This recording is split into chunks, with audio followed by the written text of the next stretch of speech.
So now I'm going to turn the microphone over, there you are, James, to Senator Lankford and other members of the delegation, and then we'll answer any questions you may have. Senator Lankford.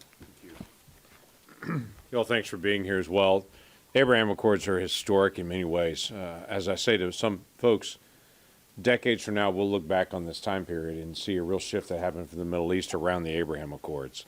The reason that we planned this trip to be able to be with the key leaders in all four of these nations was to reaffirm America's commitment to the region, to have frank conversations about what's working, what's not working with the Abraham Accords, and to be able to ask about what other countries can join in next, and to see what we can do to continue to expand this.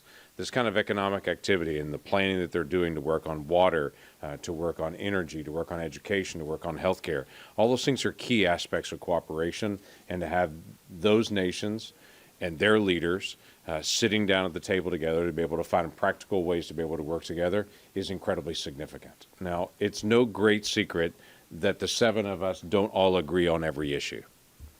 We have disagreements on some issues. We represent different parts of the country, we represent different people.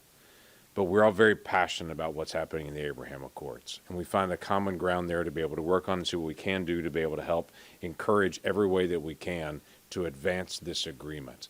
And so that was the key focus of our trip, and very pleased to be able to see how successful it was and how many frank conversations we could have with all four of those nations to talk about what's next, how can we continue to advance this, and how can we continue to be able to show the United States is active in this region, and we're committed to this region and the friendships and the partnerships that can be made there.